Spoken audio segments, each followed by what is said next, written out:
everybody. Welcome. Thank you so much for joining us in what promises to be a really exciting video series throughout the month of March. March is Women's History Month, and we thought what better way to celebrate than to go out and talk with some of the amazing women around the apparel decorating industry. These women have a unique voice, and we're going to talk about some of the challenges, some of the victories, the success stories, the advice.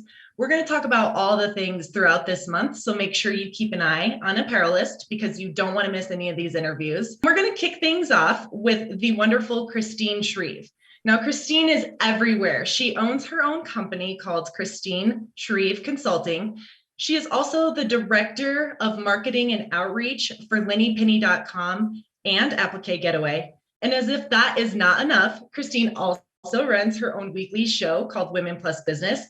If you haven't had a chance to check that out, it's a really amazing show. She has some wonderful rock star guests that talk about a lot of the challenges in today's professional environment. The topics are relevant and engaging, so make sure you keep an eye out for that.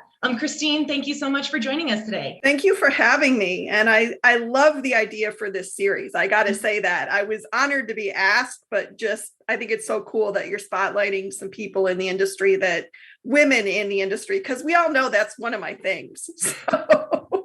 Well, yeah, I mean, you run an amazing show. So I actually would love to chat more with you about that Women Plus Business. What's the history there? How did you get that started? Honestly, when COVID happened, a lot of my life changed. And one of the things that I really started thinking about was I need to put something good out into the world because there's a lot of yuck right now. And I wanted to do something positive. And I started thinking about it and highlighting the profile of women in the industry had been something that had been on my mind for a while. I'd been kind of talking about it. I have a group called Women in Garment Decoration on Facebook. And so I was trying to think of how to do that. And I thought, well, let's just try this and see how it goes. Maybe it'll be awful and I'll never do it again. And maybe it'll be great and I'll love it. Turned out to be great and I love it. And basically what it is it's an hour a week where I talk to an interesting woman and who has an amazing story. And we learn something and we laugh and sometimes we cry and hopefully make people think. I love that. And I personally have had the pleasure and honor of getting to chat with you on your show. I will say that the women on that show are rock stars. Mm-hmm. I mean, and I love the advice that they share every week with you. I do too. And what is always funny to me is a lot of the women that I approach and say, do you want to be on the show? They always say, oh, I don't have anything to talk about. Or, oh, I'm not very interesting. And then they come on and they say these amazing things that they're doing, or these amazing programs they've started, or this amazing business they built. And I'm like, how could you say that you didn't have anything to talk about? So that's been really, and just being able to talk about things like, I'm scared to promote myself. I'm scared I'm going to fail. I've run into this situation. What have other people done about this? All that kind of stuff. Women are remarkably willing, and not that men aren't, but women seem to be maybe a little more conditioned to share personal things and to share kind of deep, profound stories, as opposed to, yeah, I started a business and it does pretty good. And I'm like, oh, great. That's nice. But there's nothing to that I can really do anything with. And that's really interesting that you share that, because I think you're right. I mean, again, not that men haven't faced, challenges and things like that, but women certainly have like a unique perspective, right? And that's one of the things you and I have sort of talked about throughout both of our careers and with each other. Mm-hmm. So I would love to, chat more with you about that. One of the things that you had said to me is sometimes as women, it can be hard to speak up. It can be hard to say something like, how, so what's been your experience with that? And what are some things that, you've run into in terms of having a voice? I had to laugh. I was laughing while you were talking about that because I didn't have a voice for a very long time. I dealt with a lot of trauma from my childhood and when I was younger. And for a long time, I didn't have a lot of confidence in myself or what I thought or what I had to say. And it's taken a lot of work, I'm not going to lie, to get to the place where I'm like, I'm 53 now. And I'm like, this is the most vocal and out there and kind of myself that I've ever been. And how I got to that place is I actually just realized that, you know, I really didn't care if people didn't like what I said or didn't.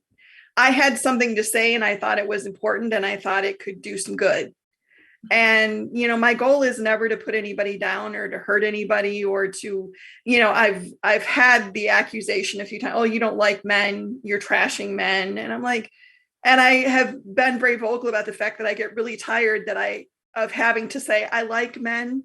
Men are great. Men are supportive. Men are wonderful. That's not what this is about.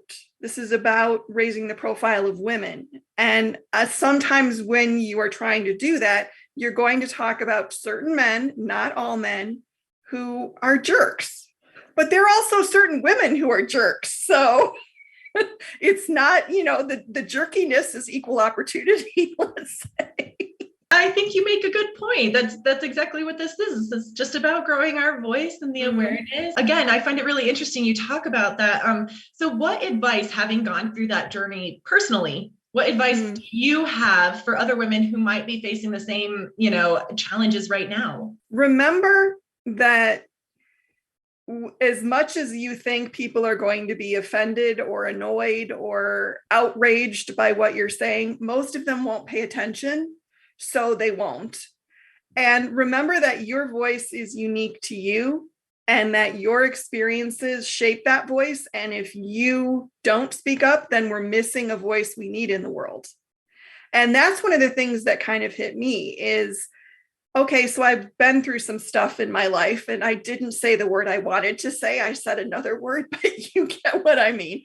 And that taught me some things. And part of the way to redeem some of the bad stuff that happened is to use what I learned to maybe help other people who are going through the same stuff. And that's just me. And I'm not an advocate. I want to say right up front, I'm not an advocate of, you know, well, it made you stronger or any, I don't like that. But if it's going to have any value at all, maybe the value is, okay, I've learned some things from it that I can teach other people and maybe it'll help them. And that's really most of what I'm doing is just, okay, I've been through some stuff and it got me to here. And if I made it through it, maybe there's somebody out there that needs to know that they can make it through it. So that's part of it. I mean, it's not all altruistic. Part of it is just I'm a ham and I like to be on camera, apparently. Who knew? But well, you're a natural. I will say that much. I mean, anyone who's seen your show knows, like, it's so engaging and so much fun to watch. I just love it. And, you know, I like to tune in and at least, you know, if I can catch 5 minutes of it every week, I know that I'm going to get something good, even just from those 5 minutes. Like, it's just a very good show to watch. Well, I appreciate that a lot because I was so camera shy. Even before I started the show, I didn't know that was one of the things that I was really concerned about was, am I going to be comfortable enough to do this the way that I want to do it? And I actually took a few months off, a couple of months after I started, so I could get my head in the right place so I could be on camera and be okay with it. But that's another thing. A lot of women are I don't look right. I'm going to be, well, I just did that before we started this. My necklace is wrong. My hair is wrong. I don't like my outfit. You know, my face is too round. I'm looking at that right now. You have to kind of just, you look how you look. It is how it is. Nobody likes how they look. I think probably the most beautiful person in the world is probably looking at themselves and going, that's not good. So it's not about how you look. It's about what you're putting out into the world. That's what at least that's what I tell myself. If it is about how I look, then oh crap. But anyway. No, I mean, that's a really important message to send. Like, you know, what are you putting out into the world? Right. And I think that's really beautiful. Something that I have also spoken with you about in terms of like the apparel decorating industry, you know, a lot of really rock star women out there who are kind of doing the same thing, right? They're putting out some really great things in the world. So, you know, really quickly, just wanted to chat with you a little bit about the apparel world in particular. I mean, how do you see it progressing? What's been your experience? You've been in it for a long time. So, some fun points to share, how has it really changed in the last few years? I think one of the things that makes me happy is that there has been, I don't want to say more of an emphasis because I don't think that's the right word, but maybe more of a focus on women in the industry, getting more women out there. One of the things that made me really happy is a couple of years back, I asked the question kind of randomly of all the trade show people that ran the trade shows, how do you pick your speakers? Are you placing more emphasis on diversity in women? And what really made me happy is at that point, I did not have the Women in Business show. I was still working for another company. So I didn't have maybe the profile that I have now, but everybody answered me. All the trade show runners at the time came through and said, this is how we do it. This is how we make our selections. And I was like, that's pretty awesome that this random person put a question out there and people paid enough attention to respond. So, and I think women are also, I'm seeing an uptick in women being aware of helping other women, promoting other women, nominating other women for things. Aaron Montgomery of our success group has the saying, a rising tide lifts all boats. He said that a million times. 2 regular guys, that's his other thing. And he says it on there all the time. And I believe that's true. That, if you can help lift somebody else, you're going to raise the profile of everyone as a whole. And I think that's a good thing. Love it. And we are so happy here at Apparelist to just really be part of that voice. I mean, that's really what we're trying to do this month in particular, but all year round. I couldn't agree more. Rising tide raises all boats. Well, Kristine, thank you so much for joining us today. It's been an absolute pleasure chatting with you. Well, thank you for having me. I appreciate it so much. And I'm honored to be, I believe, the first in this series, which is very exciting. That's correct. Yeah, you're leading off strong. I love it. And yeah, that's just maybe a good segue into a reminder to everybody watching this. It will be a month-long series. We're going to talk to a lot of other rock star women, so make sure you tune in. Apparelist.com is the place to be. And yeah, until next time, thanks, Kristine. Have a great day.